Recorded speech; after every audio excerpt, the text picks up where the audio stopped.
Hello, everyone, and welcome back to Skull and Hat's Tales. I'm always curious to know where the people who watch this channel are from. So before you relax, consider leaving a comment. Now, let's get started. The drive to Peter's house was uneventful, the kind of quiet you don't question until it starts to feel unnatural. It had been weeks since we last caught up, and his invitation for an evening of drinks and stories was exactly what I needed. But as I turned onto his street, something felt off. His house was dark, the curtains drawn tightly shut, and the front yard, normally pristine, looked neglected. I brushed it off. Maybe he had been too busy to tidy up. Pulling into the driveway, I honked the horn, expecting to see Peter emerge with his usual grin. But no one came. After a few minutes of waiting, I stepped out of the car and approached the front door. It was slightly ajar, swaying faintly in the breeze. A chill ran through me, but I convinced myself there was a reasonable explanation. "Peter?" I called out, pushing the door open further. The house was eerily quiet, the kind of silence that feels deliberate. Inside, the living room was a mess. Papers strewn across the floor, a lamp knocked over, and an empty coffee mug shattered near the kitchen doorway. My chest tightened. This wasn't like Peter at all. I moved deeper into the house, calling his name again. No response. His phone was on the counter, still charging, which ruled out the possibility that he'd left in a hurry. The smell hit me next, metallic and sharp, faint but undeniable. Blood. I searched every room, growing more desperate with each step. By the time I reached his bedroom, it was clear Peter wasn't here. What was clear, however, was that he hadn't left willingly. Standing in Peter's empty house, I felt a knot of dread in my stomach. His keys were still on the kitchen counter, his jacket hanging by the door. Whatever had happened, it wasn't planned. I needed to find him. I remembered how much Peter loved walking in the forest behind his property. If he had gone anywhere, it would have been there. Grabbing a flashlight from my car, I made my way to the backyard. The moonlight barely illuminated the overgrown path that led into the woods, but it was enough to see the faint outline of footprints in the dirt. They weren't alone. Larger impressions, as though something heavy had been dragged crisscross the path. I hesitated, heart pounding, but pressed on. The forest seemed to close in around me as I followed the trail. Branches clawed at my arms, and every crunch of leaves underfoot felt deafening.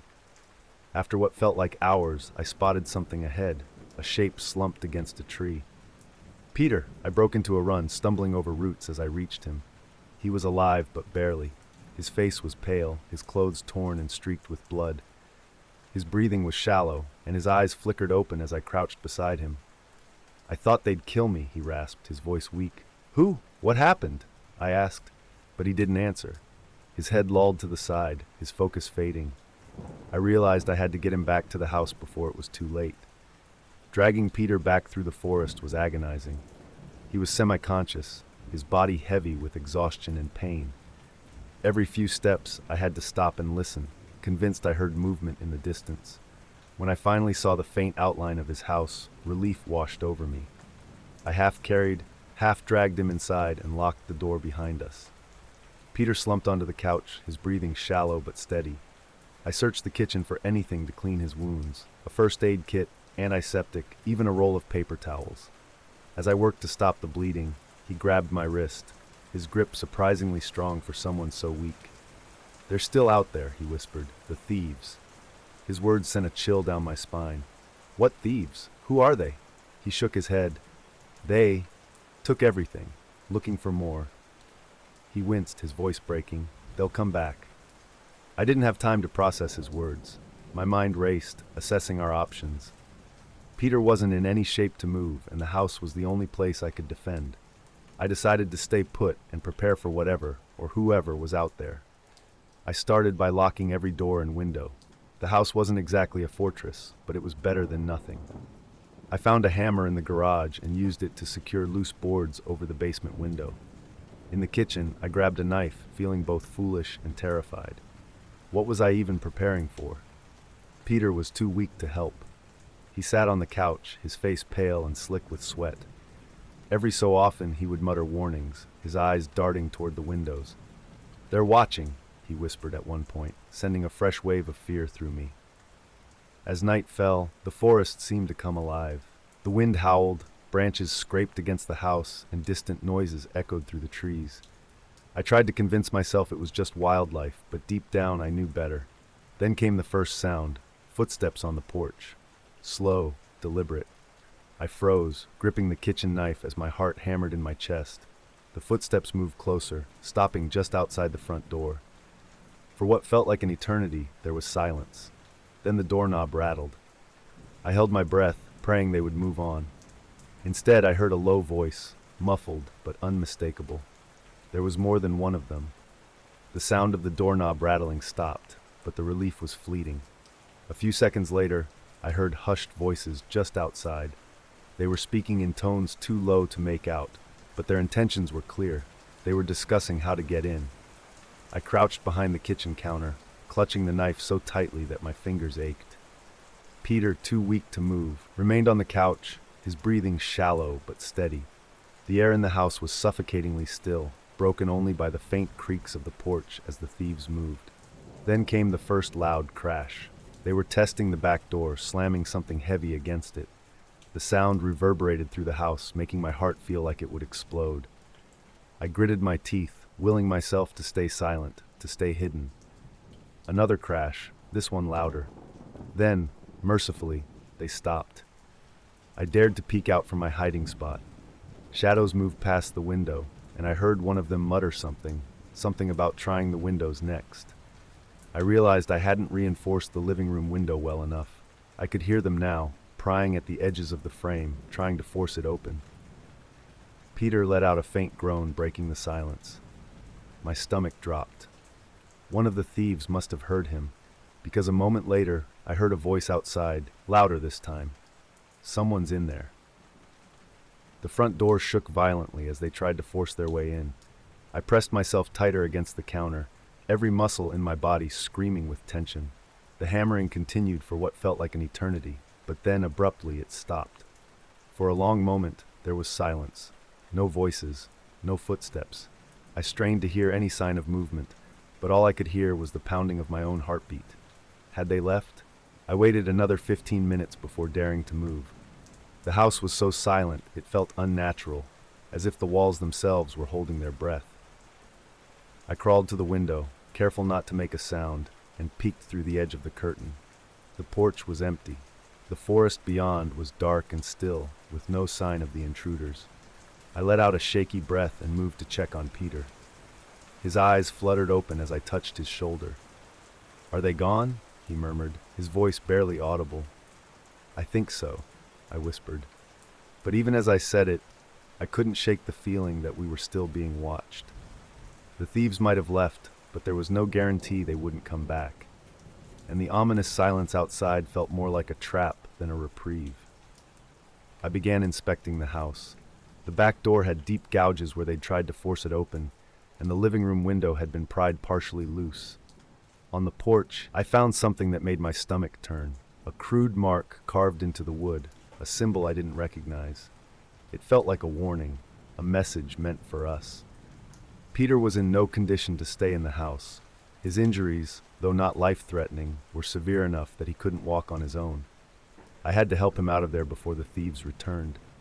I packed a bag with essentials, water, first aid supplies, and a flashlight.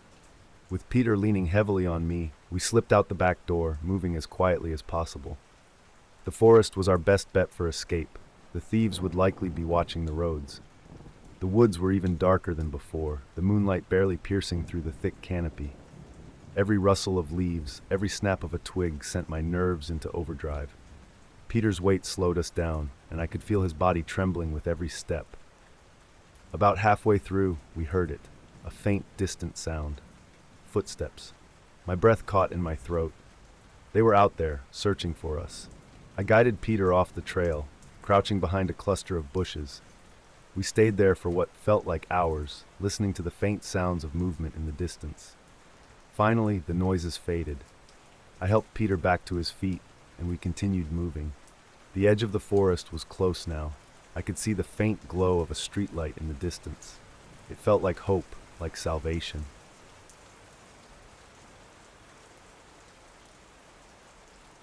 Moving into a new neighborhood had been overwhelming, but the friendliness of my new neighbors made it easier. Among them was Simon, a man in his late 40s with an easy smile and a knack for making people feel at ease.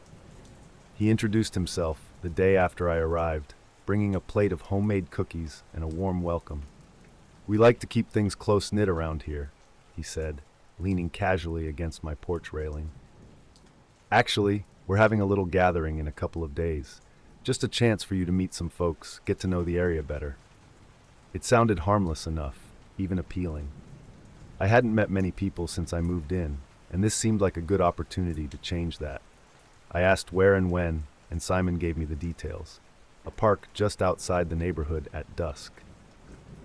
"It's nothing formal," he assured me, sensing my hesitation. "We keep it low-key. You'll fit right in." His reassurance put me at ease. I thanked him for the cookies, and he left with a friendly wave. For the next 2 days, I felt a growing excitement. A casual meeting with the neighbors seemed like the perfect way to start fresh in this new place. When the evening arrived, I grabbed a light jacket and headed out, eager to make a good impression. The park Simon mentioned was further out than I'd expected. The streets grew darker as I walked, and the houses thinned out, replaced by overgrown lots and stretches of trees. By the time I arrived, the sun was dipping below the horizon, casting long shadows over the empty playground and cracked pavement. At first, I thought I was in the wrong place.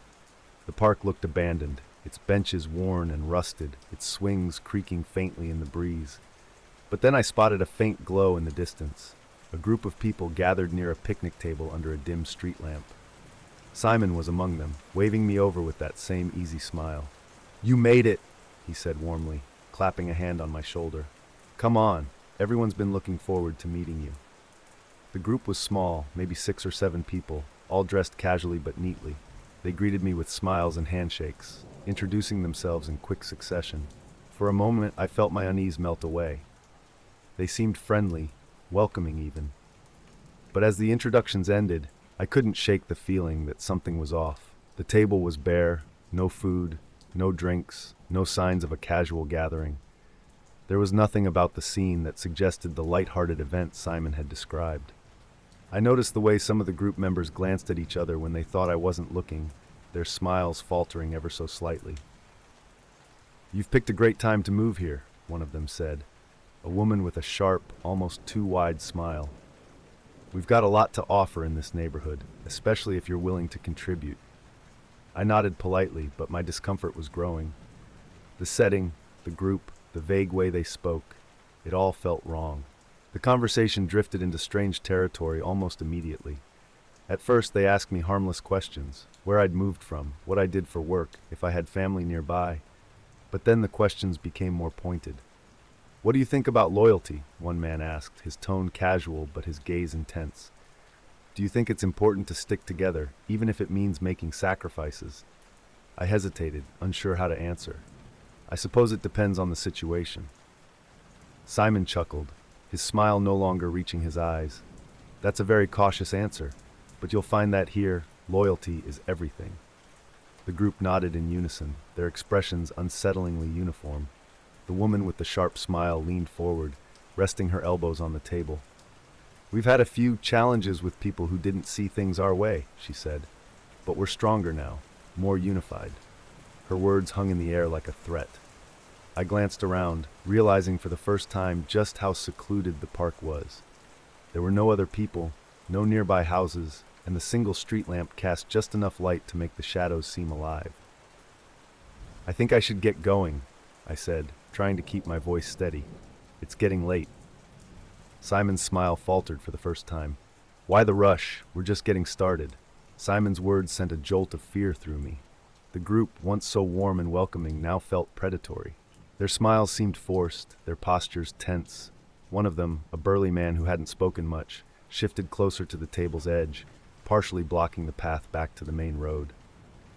"You don't want to be rude," Simon said, his tone light but with an edge of warning. "We went to all this trouble to welcome you." "I appreciate it," I replied, forcing a smile, "but I really do need to leave." Another group member spoke up, their voice low and measured. "Leaving so soon can give the wrong impression." We're about trust here, after all. The tension was palpable now, suffocating. My heart raced as I realized I might not be able to simply walk away. I scanned the area, looking for an escape route. The trees surrounding the park seemed dense enough to hide in, but they also felt like a trap, dark, quiet, and unfamiliar. Simon leaned back in his chair, studying me with a calm intensity that was somehow more frightening than the other's thinly veiled hostility. "It's important to make a good first impression," he said.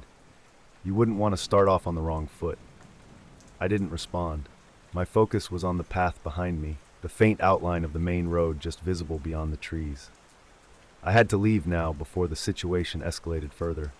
My mind raced, every instinct screaming at me to leave, but my body felt frozen. The group's eyes were on me, their smiles twisted into something between amusement and menace. I forced myself to stay calm, knowing that any sudden movement could make things worse. "Of course," I said, trying to keep my tone steady. "I didn't mean to be rude. I just wasn't expecting such a long meeting tonight." Simon chuckled softly, leaning forward. "Sometimes the best things take time, don't they?" I nodded, pretending to relax. My eyes darted around the group, searching for an opening. The burly man near the edge of the table had moved closer, his posture casual but blocking the main path. The only other route was the tree line behind me, a dense, dark forest that offered no clear path but at least promised distance. The group continued their vague, unsettling chatter, but I barely heard them. My focus was on timing, waiting for the moment when they were distracted enough for me to slip away. That moment came when Simon turned to address one of the others, gesturing animatedly about something I couldn't care less about. I shifted in my seat, pretending to adjust my jacket, and slowly stood up. "I'll just grab some air for a moment," I said lightly, stepping backward toward the trees. No one moved to stop me, but their eyes followed my every step. Simon's smile faltered, and for the first time I saw something dark flash across his face. "You won't find the way out so easily," he said, his voice calm but laced with a threat. "We always finish what we start." I didn't wait to hear more. Turning on my heel, I bolted into the forest. Branches snagged at my clothes, and the uneven ground threatened to trip me with every step, but adrenaline kept me moving. Behind me I heard voices, low and angry, followed by the unmistakable sound of footsteps giving chase. "Don't make this difficult," one of them called out. The tone was wrong, too calm, too controlled. It made my fear spike even higher. I pushed deeper into the trees, the darkness swallowing me. The faint glow of the park's street lamp disappeared behind the dense foliage, leaving me with nothing but the weak beam of moonlight filtering through the branches. My breath came in ragged gasps, my lungs burning, but I didn't dare stop. Then I heard it, footsteps ahead of me. My heart sank. They were trying to cut me off, circling through the woods to block my escape. Panic surged as I turned sharply to the left, veering off the faint trail and plunging into the underbrush. The branches were thicker here, the ground softer, and the sounds of pursuit were all around me now. Suddenly I stumbled into a small clearing. My foot caught on a root, and I went down hard, the impact knocking the wind out of me. For a moment, I lay there, dazed and gasping for air. Then I heard the footsteps closing in. I scrambled to my feet just as Simon emerged from the shadows, his silhouette illuminated by the faint moonlight. "You're making this harder than it needs to be," he said, his voice disturbingly calm. I didn't respond. Instead, I grabbed a branch from the ground, gripping it tightly as I backed away. His smile returned, but there was no warmth in it now, only a predatory gleam. Simon lunged toward me, and I swung the branch instinctively. It connected with a sickening crack, sending him staggering back. I didn't wait to see if he recovered. I turned and ran, my legs trembling with the effort, but fueled by sheer terror. Behind me I heard him shout something, an order perhaps, but I didn't stop to listen. The forest seemed endless, each tree looking the same as the last. I couldn't tell if I was running toward safety or deeper into danger. The sound of pursuit grew louder. They were relentless, their footsteps crashing through the underbrush like a pack of hunters closing in on their prey. My lungs burned, and my vision blurred with tears, but I forced myself to keep going. At some point, the ground beneath me began to slope upward. I climbed desperately, my hands grasping at roots and rocks to keep my balance. When I reached the top, I paused, looking down at the steep incline I had just scaled. The footsteps were distant now, their voices growing fainter. For the first time, I felt a glimmer of hope.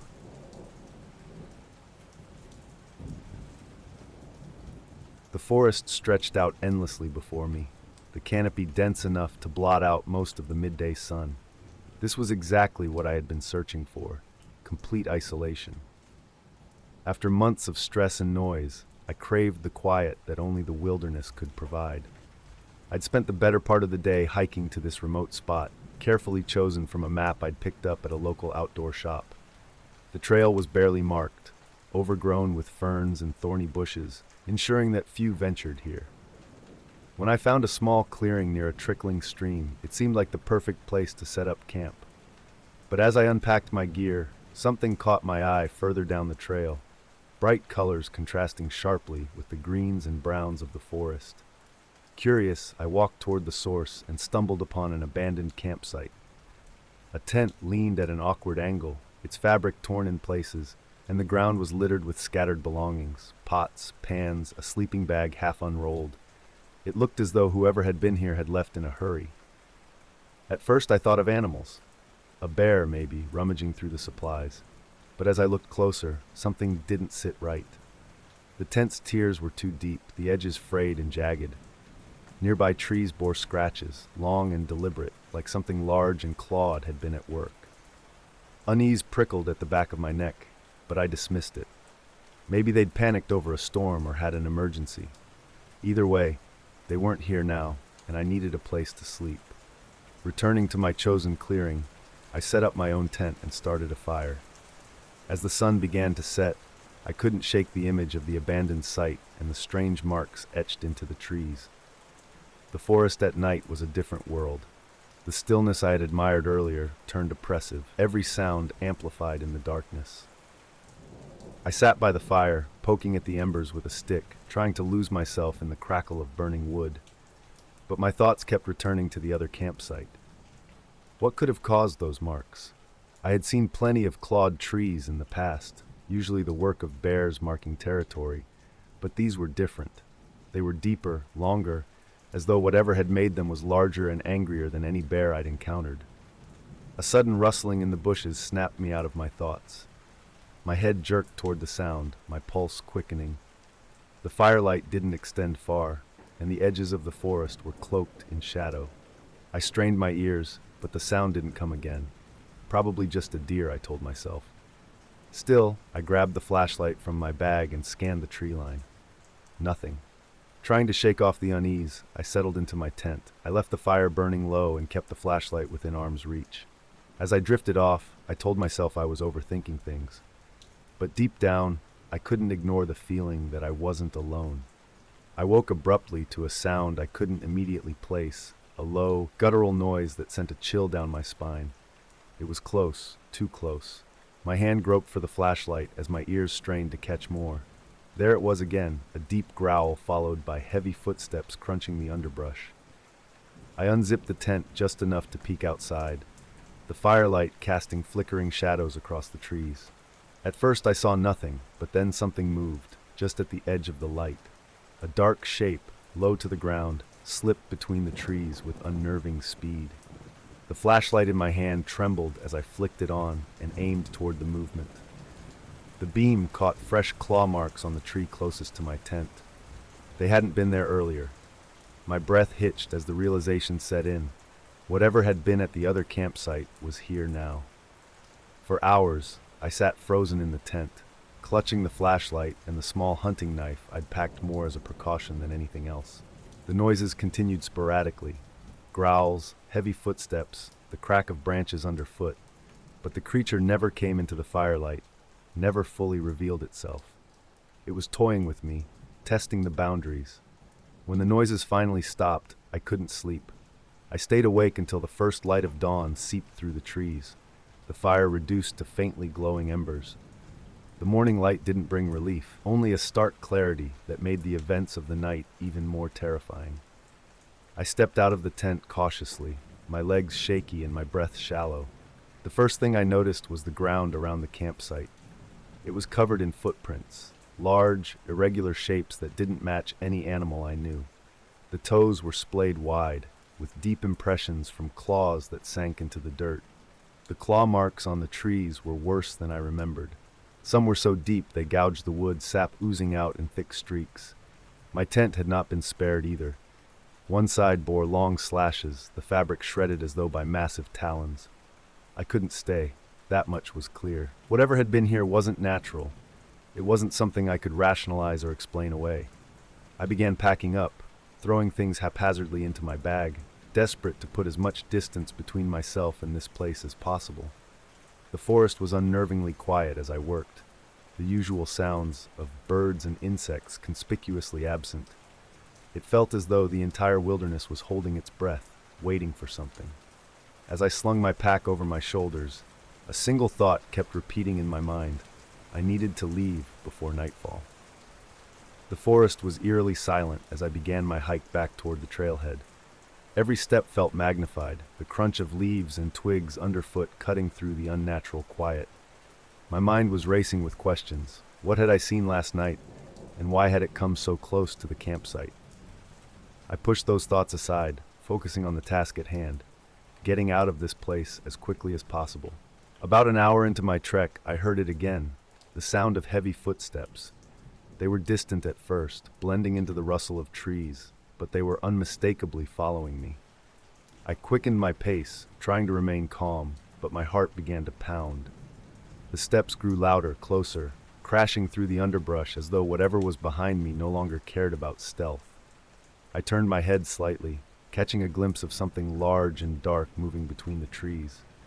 It was fast, faster than anything I'd ever seen in the wild, and the sheer size of it sent a wave of panic through me. I broke into a run, my breath coming in sharp, shallow gasps. The trail blurred as I sprinted, my feet barely keeping pace with my frantic thoughts.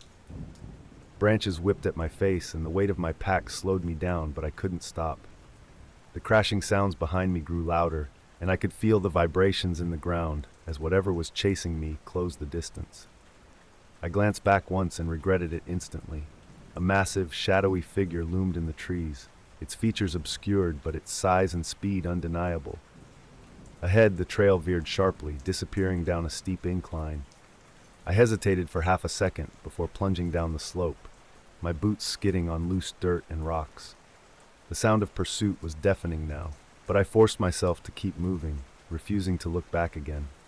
The incline leveled out, and I stumbled forward, barely managing to stay upright. My legs burned, and my lungs felt like they were on fire, but I couldn't stop. The crashing sounds behind me began to fade, replaced by an eerie, guttural growl that sent shivers down my spine. I didn't dare slow down until I reached a small clearing. I collapsed onto the ground, gasping for air and scanning the tree line for any sign of movement. The forest was still again, but this time it felt more menacing, as though the silence was waiting to spring back to life. Then, from the shadows, I heard it, a low, deliberate snarl, closer than I had expected. My eyes darted to a cluster of trees to my left, and there it was, a massive silhouette, crouched low and watching me.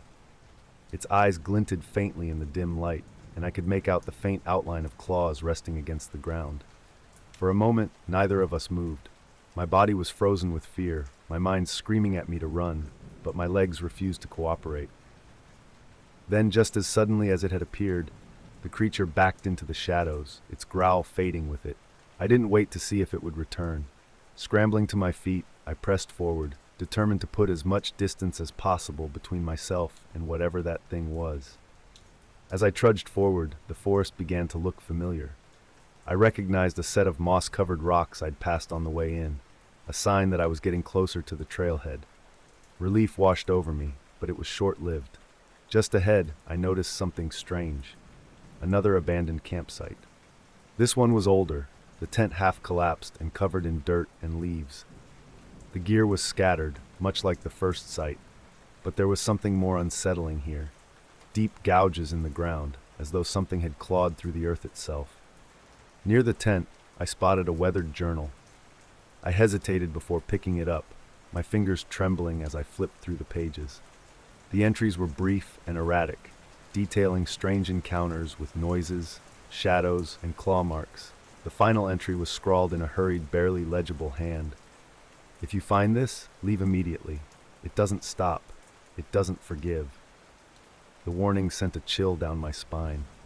I dropped the journal and took off running, no longer caring about the weight of my pack or the strain on my legs. I had to get out of this forest before nightfall. When I finally reached the trailhead, the sun was dipping low on the horizon, casting long shadows across the dirt road. My car was parked just where I'd left it, a beacon of safety after the terror of the woods.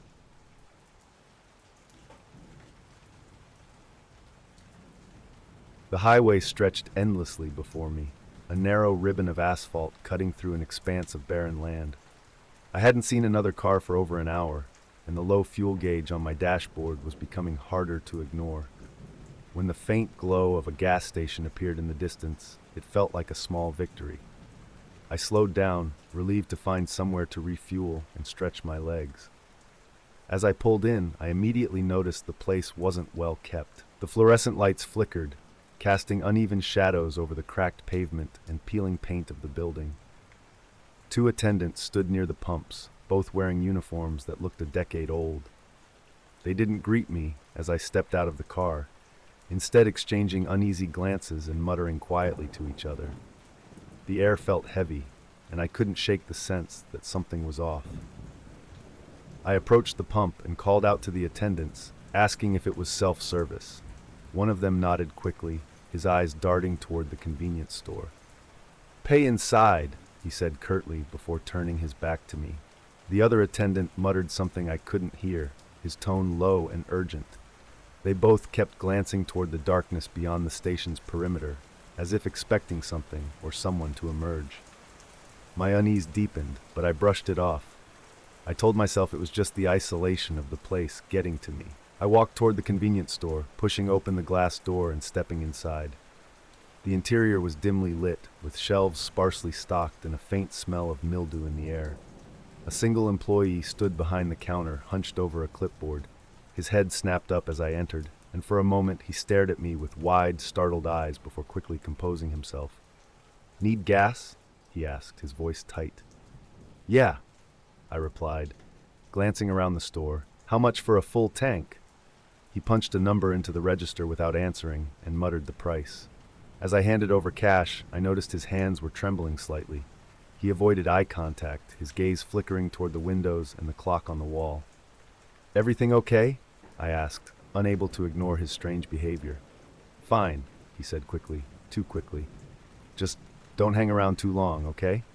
I raised an eyebrow but didn't press further. Turning to leave, I noticed a stack of magazines knocked over near the corner of the counter. As I bent down to pick them up, I saw him glance toward the door again, his lips moving silently as if in prayer. As I browsed the aisles, trying to shake off the strange atmosphere, a sudden metallic click caught my attention. I turned toward the front of the store and froze. The employee was locking the door from the inside, sliding the bolt into place with deliberate urgency. "Hey," I said, stepping toward him. "What are you doing? It's not even late." He ignored me, his movements hurried and almost frantic. Once the door was secure, he moved to the side entrance, checking the lock and muttering under his breath. His behavior sent a spike of fear through me. "Is there something I should know about?" I asked, trying to keep my voice steady. The employee paused for a moment, his back to me. Then, without turning around, he said, "If I were you, I'd leave. Fast." Before I could respond, he moved toward a small window at the back of the store. With a speed and agility that caught me off guard, he unlocked it, hoisted himself through the narrow opening, and disappeared into the night. I stood there, stunned, my heart pounding in my chest. Whatever was going on, it was clear that I didn't want to be here when it reached its climax. The store was dead silent now, the kind of silence that prickles at your skin and makes you hyper-aware of every sound. I glanced back at the locked door, then at the darkened windows. A part of me wanted to stay put, to wait for some kind of explanation. But the employee's desperate escape replayed in my mind, and I knew I had to get out. I moved to the front door and began fiddling with the bolt. My fingers trembled, and the lock seemed stubborn, refusing to slide open easily. As I worked, a faint sound reached my ears, something outside. It was low and guttural, like the rumble of an engine, but different. I froze, straining to listen. The sound came again, louder this time, accompanied by what sounded like heavy footsteps. Panic surged through me. I finally managed to unlock the door and threw it open, the cool night air hitting me like a slap. I sprinted toward my car, my shoes crunching on the gravel. As I reached for the door handle, I glanced back toward the store. The light from inside illuminated the front window just enough for me to see a shadow move past it. It was large, far larger than any person should be, and its distorted shape sent a chill down my spine. I didn't wait to see what it was. I threw myself into the car, started the engine, and floored it, the tires kicking up gravel as I sped away. The sound of my own pulse drowned out everything else, but in the rearview mirror, I thought I saw something step out of the shadows, watching as I disappeared down the road. The road stretched endlessly before me, illuminated only by the narrow beam of my headlights. My hands gripped the steering wheel tightly, my knuckles white as I sped away from the gas station. But no matter how much distance I put between myself and that place, the sense of unease clung to me like a shadow. The night was unnaturally quiet, save for the hum of my car's engine and the occasional thud of a rock hitting the undercarriage.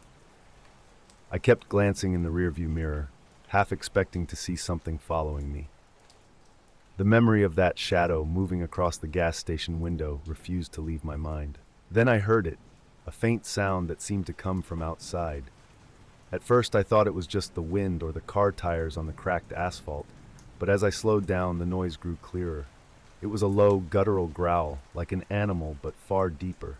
I couldn't tell if it was real or if my imagination was running wild, but it was enough to make my pulse quicken. The sound came again, louder this time, and accompanied by what I could only describe as scratching, like claws raking against metal. My heart pounded as I glanced at the side view mirror, but the darkness revealed nothing. Fighting the urge to stop and investigate, I pressed harder on the accelerator. The growling faded, but my paranoia didn't. Something wasn't right. Whatever had spooked the gas station employees wasn't confined to that place. It was out here too, and it was close. Just as I began to feel the slightest bit of relief, a loud bang jolted me back into panic.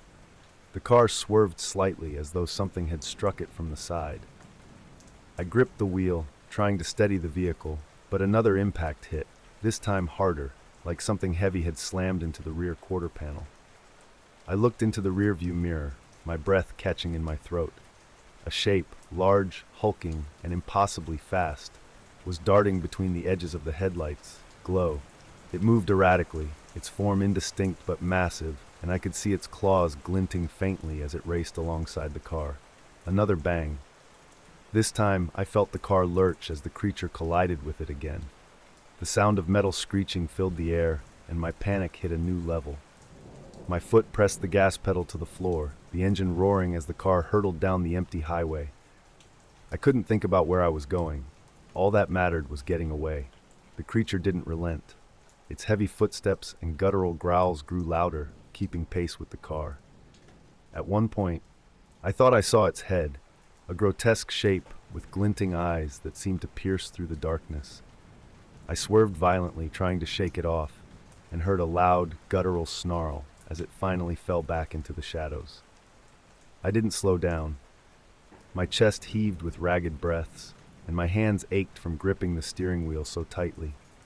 The road seemed to stretch on forever, an endless ribbon of asphalt cutting through a sea of darkness. I glanced into the rearview mirror again, half expecting to see the creature reemerge, but the road behind me was empty.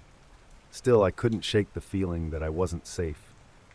Every shadow cast by the car's headlights looked like it could spring to life at any moment. The growls and crashes seemed to echo in my ears, even as the world around me fell silent.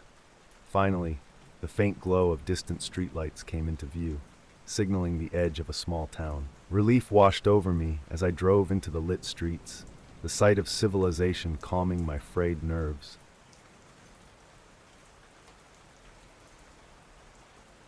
The trailhead felt like an old friend. I'd hiked this path countless times, drawn by its quiet beauty and the way it wound through the dense, untouched forest. It was my escape, a place where the world seemed to slow down and let me breathe. But today, Something felt different. The air was heavy, almost oppressive, as I stepped onto the path. The familiar crunch of dirt and gravel underfoot should have been comforting, but unease prickled at the back of my neck. I brushed it off. Maybe I was just overthinking, tired from a long week. Still, as I walked, I couldn't ignore the small details that didn't fit. The markers, small painted signs nailed to trees, seemed faded and out of place. Some pointed in odd directions, while others were missing entirely. Rocks I'd once used as landmarks had been overturned or shifted, and branches hung lower than I remembered, as though something had passed through recently, disturbing the natural order. Half an hour into the hike, I stopped to take a drink from my water bottle. The stillness around me felt unnatural, the kind of quiet that makes you acutely aware of every sound. Normally, this trail was alive with the chirping of birds and the rustling of small animals. Today, there was nothing. For the first time in all my visits here, I felt like I was trespassing. As I ventured deeper into the forest, the unsettling details became harder to ignore. The claw marks on the trees were the first thing that caught my eye. They weren't the light scratches left by curious animals. These were deep gouges, long and deliberate, as though something with immense strength had raked its claws against the bark. Further along, I found patches of vegetation that had been trampled, the ground churned up as if by a struggle. The marks were fresh, the dirt still damp and loose. My pulse quickened as I bent down to inspect them, half expecting to find something buried beneath the disturbed soil. But there was nothing, only the eerie silence of the forest around me. I stood up and scanned the area, the trees towering overhead like silent sentinels. That nagging feeling of being watched grew stronger. I turned quickly, expecting to catch someone or something staring back, but the path behind me was empty, the woods as still as they had been all morning. Shaking off the creeping paranoia, I decided to keep going. It was just the forest, I told myself. Nature was unpredictable, always changing, but the tightness in my chest refused to loosen, and every step felt heavier than the last.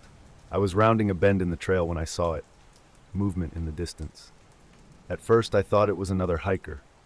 Relief surged through me. Maybe someone else was out here, and I'd been letting my imagination run wild. But as I squinted to get a better look, the figure didn't move like a hiker. They were too fast, their movements too deliberate, darting between the trees as though they were stalking something or someone. My relief evaporated, replaced by a cold, creeping dread. I stopped in my tracks, my heart pounding. The figure disappeared behind a tree, only to reappear seconds later, closer this time. It wasn't heading down the trail, it was heading toward me. I turned and quickened my pace, not quite running, but moving faster than I had been. My rational mind tried to explain it away. Maybe it was a park ranger or someone messing around. But the way they moved wasn't normal. It wasn't right. The trail began to look unfamiliar, the trees denser than I remembered, the path winding in ways that didn't align with the map in my head. I felt disoriented, as though the forest itself had shifted to confuse me. I glanced over my shoulder, hoping the figure had stopped following. But there they were, closer now, their form more distinct. They were tall, unnervingly so, with long limbs that moved unnaturally. Their head tilted slightly, as if they were studying me, and my blood ran cold. Panic surged through me. I started to jog, my boots pounding against the dirt trail. My breath came in sharp gasps as I pushed forward, but the forest seemed endless, each turn revealing more of the same. The sound of footsteps echoed behind me, heavy, deliberate, matching my pace. I didn't dare look back again. All I could do was run and hope that the end of the trail wasn't far away. The footsteps behind me grew louder, their rhythm quick and deliberate. I pushed myself harder, breaking into a full sprint, the trail blurring as I raced forward. My lungs burned, my legs screaming in protest, but I couldn't stop. The sense of being hunted overwhelmed every rational thought. Twigs snapped underfoot, and the forest around me seemed to close in, the trees narrowing as if trying to trap me. The path, usually so familiar, felt alien now, twisting in ways I didn't recognize. I had no idea how far I was from the trailhead, and the thought of being stuck out here, alone and vulnerable, sent a fresh wave of panic through me. Then I heard it, a sound that sent ice down my spine. The footsteps weren't just following, they were gaining. Whatever was behind me wasn't slowing down.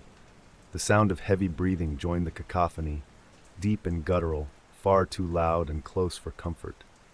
I risked a glance over my shoulder and immediately wished I hadn't. The figure was clearer now, its shape tall and distorted. It moved with unnatural precision, its long limbs slicing through the air as it closed the distance between us. My terror surged, and I turned back, focusing all my energy on running. The trail became more treacherous, littered with fallen branches and uneven patches of ground. I stumbled once, catching myself on a low-hanging branch, and the momentary delay cost me.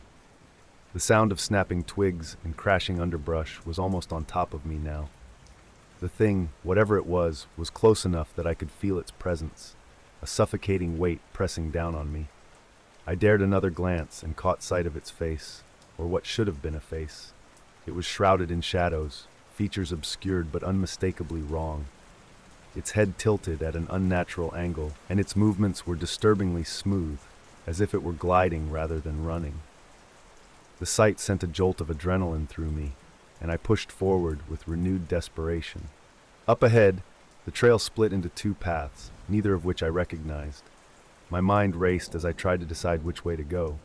Behind me, the heavy footsteps paused for a moment, as if the creature was waiting for me to make my move. The stillness was almost worse than the chase. It felt calculated, like it was playing with me. I chose the left path, hoping it would lead me closer to the trailhead. The forest seemed darker here, the trees denser, and the air colder. The footsteps resumed, faster this time, and I knew I had made the wrong choice. Just when I thought I couldn't go any further, I saw it, a faint glimmer of light filtering through the trees. The end of the trail. Relief and fear collided as I realized I was close, but so was the figure. Its shadow stretched across the path behind me, long and distorted, reaching toward me like claws. Summoning every ounce of strength, I sprinted toward the clearing. My chest burned, and my legs felt like they might give out, but I didn't stop. The sounds behind me grew louder, branches snapping, the ground trembling under its weight. I could feel it closing in, its presence an oppressive force bearing down on me.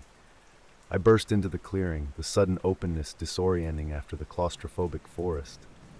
My car was just ahead, parked at the trailhead where I had left it. The sight gave me a surge of hope, but I didn't dare look back. I could feel the thing's breath, hot and unnatural, almost on the back of my neck. Reaching the car, I yanked the door open and threw myself inside, slamming it shut and locking it in one motion. My hands shook as I fumbled with the keys, the engine roaring to life just as a heavy thud struck the rear of the car. I screamed, flooring the gas pedal and speeding out of the lot without looking back. The road twisted sharply as I sped away, the tires screeching against the pavement. My heart hammered in my chest, the adrenaline refusing to subside.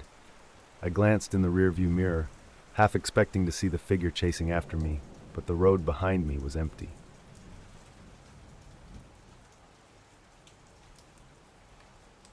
The storage facility was as unremarkable as I had expected.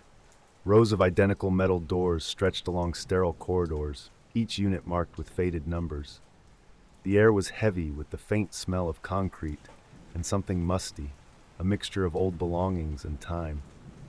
I had rented the unit to declutter my life during a move, expecting nothing more than a space to store boxes I wouldn't need for a while. The employee at the front desk was curt but polite. He handed me a key with a fluorescent orange tag and quickly explained the rules. No prohibited items, no overnight stays, and make sure to lock the door securely when leaving. I barely listened. My mind was on the tasks ahead. Unit 317 was in the back corner of the facility, tucked away in a dimly lit corridor. As I approached, I couldn't help but feel a slight unease. It was too quiet, no hum of distant traffic, no voices, just the faint buzz of overhead lights. Shaking off the feeling, I inserted the key and turned the lock. The latch clicked, and the metal door rolled upward with a hollow clang. The sight that greeted made my breath catch. This wasn't the empty space I had expected. Inside, the unit was already occupied. Stacks of unmarked boxes lined the walls, and a workbench sat in the corner, its surface covered with tools that gleamed unnervingly in the dim light. Some of them were caked with something dark and dried, My stomach twisted as my eyes landed on a set of photographs scattered across the workbench. Grainy images of people I didn't recognize, all taken from a distance. A leather-bound notebook lay partially open, its pages filled with cramped, hurried writing. The words made no sense to me at first. Lists of names, dates, and vague descriptions, but the tone was clear. These were records of something illegal, something dangerous. As I backed away, I noticed claw-like scratches etched into the concrete floor near the door, as though someone or something had tried to escape. Panic began to set in. This wasn't my unit. It couldn't be. But the number on the door matched the paperwork I'd been given. I quickly rolled the door down, my hands trembling as I snapped the lock back into place. My mind raced with questions, but one thought overrode them all. I had to get out of there. I was halfway to my car when I saw him. A man in a dark hoodie stood at the entrance to the facility, leaning casually against the wall. His eyes locked onto me the moment I stepped outside, and his posture stiffened. I tried to avoid his gaze, moving quickly toward my car, but he intercepted me before I could reach it. "Unit 317, he said, his voice low and deliberate. "What were you doing in there?" It's my unit," I stammered, clutching the key in my pocket like a lifeline. His expression darkened. "You shouldn't have opened that door." He stepped closer, and I could see the tension in his jaw, the way his fists clenched and unclenched. "You didn't take anything, did you?" "No," I said quickly, my voice barely above a whisper. "I didn't touch anything." He studied me for a moment, his eyes narrowing as if trying to determine if I was lying.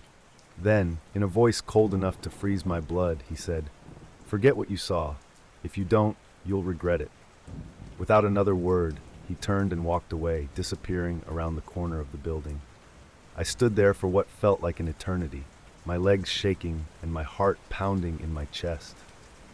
When I finally made it home, I couldn't stop replaying the encounter in my mind. My hands were still trembling as I set the key on the kitchen counter and sank into a chair. The images from the storage unit flashed before me, the photographs, the notebook, the scratched floor, and then his voice, "Forget what you saw." I knew I couldn't just leave it alone. Whatever was in that unit was bigger than me, bigger than anything I wanted to be involved in. But what choice did I have? If I stayed silent, I'd be complicit in whatever that was. If I spoke up, I'd risk drawing attention from the wrong people, people like the man at the facility. After hours of agonizing over the decision, I made the call. The police officer on the other end of the line seemed interested at first, asking for details about the unit and what I had seen. But as I explained, their tone shifted, becoming more suspicious. "Why were you in that unit?" they asked, their voice sharp. "It's the one I was assigned," I replied, frustrated and scared. "It's on my paperwork."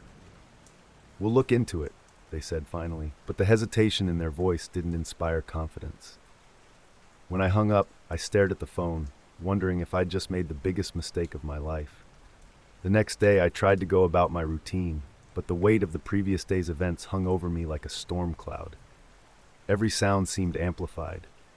The hum of my refrigerator, the distant bark of a dog, all reminding me how vulnerable I was. I stayed inside most of the day, glancing out the window periodically, half expecting to see the man from the storage facility lurking nearby. By late afternoon, I decided to run a quick errand to distract myself. As I pulled onto the main road, I noticed a dark sedan in my rearview mirror. It wasn't unusual to see cars behind me, but something about the way it stayed perfectly in line, matching my every turn, set my nerves on edge. I tested it by taking a detour through a residential neighborhood. The car followed, keeping a steady distance but never falling too far behind. My heart raced as I realized this wasn't coincidence. Someone was following me. I made another turn, this time onto a busier street, hoping to lose them in the traffic.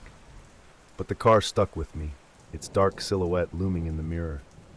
Desperation set in, and I swerved into a grocery store parking lot, weaving through the rows of cars and pulling into a spot hidden from the main road. I sat there, gripping the wheel, and watched as the sedan slowly cruised past the entrance, its windows tinted too dark to see inside. It circled once before speeding off. My chest heaved with relief, but the encounter left me rattled. Whoever it was, they knew where I lived, and now they knew I was trying to evade them. That night, I barely slept. Every creak of the house, every faint sound outside made me jump. When I finally drifted off, it was only to wake up in a panic hours later.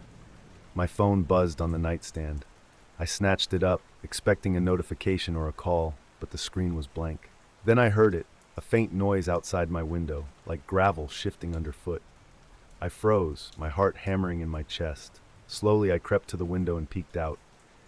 The dark sedan was parked across the street, its engine off, but its presence as menacing as ever. Suddenly, a knock at my door shattered the silence. It wasn't loud, just 3 deliberate taps, soft yet insistent.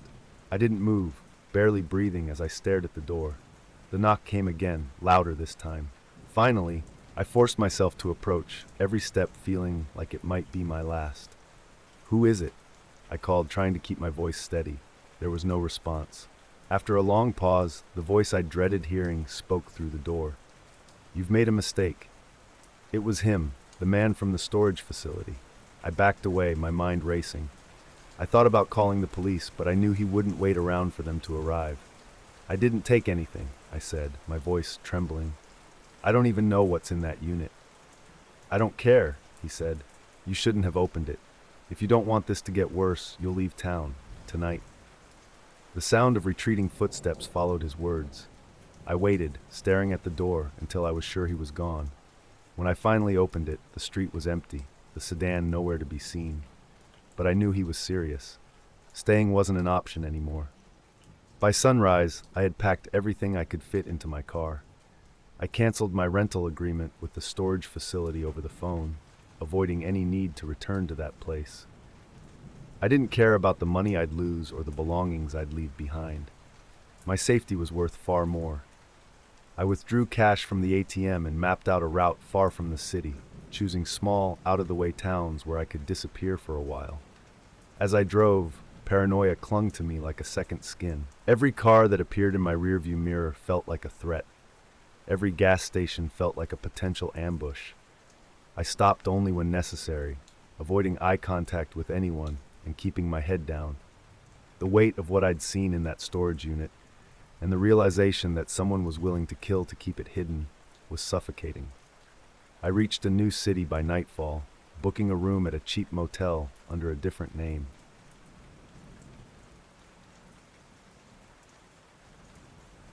Unemployment had been draining me, both financially and mentally, so when I saw the ad online, it felt like a lifeline. Competitive pay, flexible hours, no prior experience required. It seemed perfect, too perfect, if I'm being honest. But desperation has a way of silencing your doubts. I sent in my resume, expecting radio silence or a polite rejection, but they called back the same day.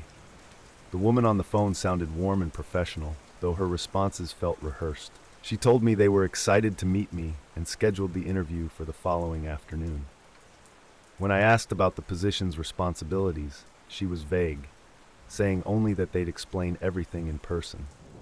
The location was in a part of the city I'd never been to before, tucked into the industrial outskirts where warehouses and old office buildings sat in silence. The address didn't match any company name I recognized, but I chalked it up to being a startup or one of those low-profile businesses that didn't advertise much.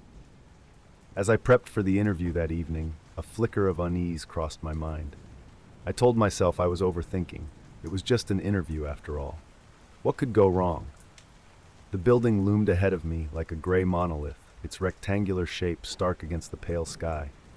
There were no signs, no logos, just a plain concrete structure with dark, tinted windows. I parked my car and walked up to the entrance, feeling a slight chill as I stepped inside. The lobby was vast and empty, the air unnaturally cold. A single receptionist sat behind a glass-paneled desk, their face blank as they gestured toward a sign-in sheet. "Please fill this out and wait in the corridor on the left," they said, their tone clipped and disinterested. I did as instructed, taking note of how quiet the place was. No distant hum of voices, no tapping of keyboards, just an oppressive silence, broken only by the faint buzz of fluorescent lights overhead. The hallway was long, lined with closed doors, and my footsteps echoed with every step. At the end of the corridor, I found a small waiting room with a handful of chairs and a table cluttered with outdated magazines. No other candidates were there. I sat down, my discomfort growing as the minutes dragged on. The faint sound of a door creaking open down the hall made me jump. A man in a pressed suit appeared, his expression unreadable. "We're ready for you," he said, his voice devoid of any warmth. I followed him into the interview room, trying to ignore the sense that I was walking deeper into something I didn't fully understand. The room was stark, with only a small table and 2 chairs in the center. A camera was mounted in the corner, its lens pointed directly at the table. The man gestured for me to sit and took the chair across from me. He introduced himself, but his name slipped from my memory the moment he said it. His presence was too unsettling. At first, the questions were normal. He asked about my background, my previous work experience, and what I hoped to achieve in this role. But then they took a strange turn. "Would you consider yourself adaptable under pressure?" he asked, his eyes unblinking. "I think so," I replied, feeling the tension in my shoulders grow. "Have you ever been in a high-stress situation where you had to act decisively without all the information?" he pressed, leaning slightly forward. The question struck me as odd, but I answered anyway, recounting a time at my previous job. He nodded, jotting something down on a notepad, though his pen didn't seem to move much. The room felt colder as the interview continued. His pauses grew longer, and he glanced at the camera several times, as if waiting for instructions. My unease deepened, and I found myself hesitating before answering his increasingly invasive questions about my physical fitness and whether I'd be comfortable following strict orders. I finally interrupted, asking, "Can you tell me more about the job itself? The responsibilities?" He smiled faintly, but it didn't reach his eyes. "We'll get to that soon." The tension in the room became suffocating as the interview dragged on. At one point, the man excused himself briefly, leaving me alone. I took the opportunity to glance toward the camera, its red light blinking steadily. My eyes drifted to the notepad he'd left on the table, but before I could read anything, the door creaked open. The man returned, accompanied by another staff member, a woman who didn't introduce herself. She stood by the door, her expression blank, but her eyes fixed on me. The questions resumed, but now they felt more like interrogation than an interview. They asked about my family, whether I lived alone, and how I handled fear. The woman whispered something to the man, her gaze never leaving me. He nodded and closed his notebook, his expression growing colder. "We'll need you to come with us for the next part," he said, rising from his chair. The words sent a jolt of panic through me. "Next part?" I asked, trying to keep my voice steady. "Just a quick assessment," he replied vaguely. "Standard procedure." My instincts screamed at me to leave. "I'm sorry," I said, standing abruptly. "I just remembered I have another appointment. I'll need to reschedule." The man's smile disappeared. "I insist you stay." The woman stepped closer, blocking the door. My heart pounded as I realized I wasn't going to walk out of this room so easily. The woman's stance in front of the door was firm, her body language making it clear I wasn't leaving without permission. The man gestured for me to sit back down, his tone cold and clipped. "We're not finished," he said, his gaze sharp enough to pin me in place.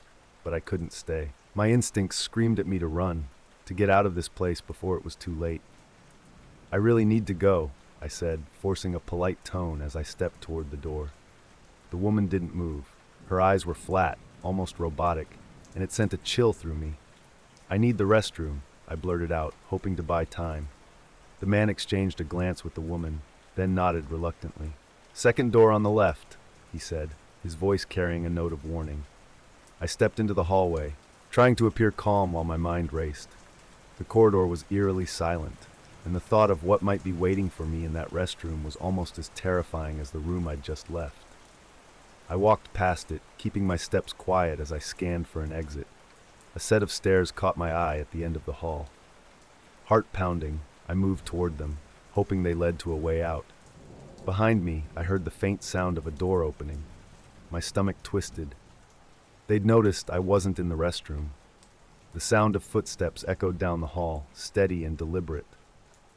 I ducked into an open room, pressing myself against the wall and holding my breath. The space was dark, lit only by the faint glow of a computer monitor on a desk. Papers were scattered across the surface, and curiosity got the better of me. A quick glance revealed documents with disturbing details, photos of people, names, and dates, along with cryptic notes like approved and rejected. My hands trembled as I flipped through them. One name stood out, mine. Next to it was a chilling note, subject pending evaluation. I shoved the papers back onto the desk, my breath catching in my throat. This wasn't a job interview, it was something far darker. The footsteps grew louder, and I realized I couldn't stay hidden much longer. Spotting a second door at the far end of the room, I crept toward it, easing it open as quietly as I could. It led to a stairwell, dimly lit and spiraling downward.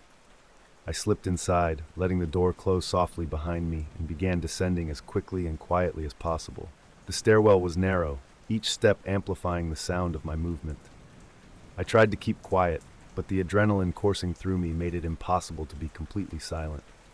Above me, I heard the door creak open, followed by the echo of hurried footsteps. They were following me. I quickened my pace, gripping the railing as I descended, my pulse pounding in my ears. The footsteps above grew louder, faster, and I knew they were closing in. I reached the bottom of the stairs and found myself in another corridor, this one lined with heavy steel doors. Most of them were locked, but one stood ajar, revealing a storage area cluttered with equipment and boxes.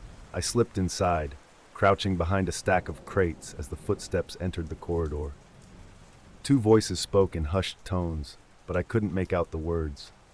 My heart felt like it might burst as their footsteps approached the storage room. One of them paused just outside, and I clenched my fists, preparing to run again if necessary. After what felt like an eternity, the footsteps moved on, fading down the corridor. I waited a moment longer before slipping out of the room and continuing down the hall. At the end of the corridor, I spotted an emergency exit. The sight of it filled me with a surge of hope. I pushed the door open and stumbled into the night, the cold air hitting my face like a slap.